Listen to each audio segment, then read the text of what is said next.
ఎలాంటి సంఘం? నేరము మోపబడిన ఒక ఫిలదెల్ఫియా సంఘం. అలాంటి సంఘంగా మనం ఉండాలండి. ఈ అక్కీపాలెంలో ఉన్న సంఘం కావచ్చు, ఈ సంఘంతో పాటు హత్తుకొని ఉన్న ప్రపంచవ్యాప్తంగా ఉన్న నిజంగా క్రైస్ట్ చర్చ్, వారందరూ కూడా ఈ విధంగానే క్రియలలో, పనులలో, దేవుని కోసం చేయవలసిన త్యాగాలలో వాళ్ళు ముందుకు రావాలి.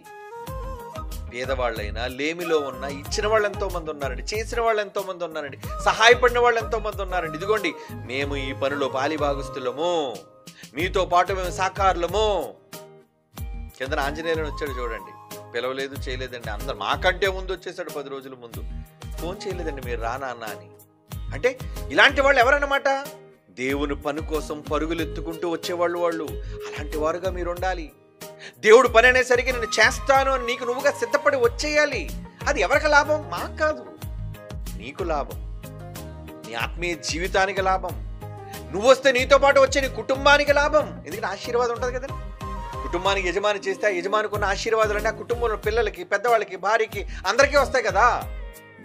ఇలాంటి దేవుని పనుల పట్ల ఆసక్తి కలిగి, శ్రద్ధ కలిగిన వారుగా ఉంటేనే అంటాడు, వెరీ గుడ్, నీ చర్చ్ చాలా గొప్పది, నీ సంఘం గొప్పదయ్యా, నీ క్రియలు నాకు తెలుసు, నీ నమ్మకాలు నువ్వు కోల్పోలేదు. సంఘాలు మెచ్చుకున్నాడు కదా, ఇంకా 2 సంఘాల్లో మంచి ఆయన పొగిడిన సంఘాలు చాలా ఉన్నాయి. అందులో నేరం మోపిన సంఘాలు ఇంకా ఎక్కువ ఉన్నాయి. అలాంటి నేరాలు మోపబడే సంఘాలుగా మనం ఉండకుండా మన సంఘాలలో ఉన్న లోటుపాట్లను సరిదిద్దుకొని క్రీస్తు మెచ్చుకునే గొప్ప సంఘంగా ఈ శతాబ్దంలో మనం సత్యవాక్యాన్ని బట్టి ఉంటేనే మనము క్రీస్తుని బట్టి నిజమైన క్రీస్తు సంఘంగా మనం క్రీస్తునందు గుర్తింపు పొందుతాం. మనుషులు గుర్తించడం వదిలేయండి, మనకు అక్కర్లేదు.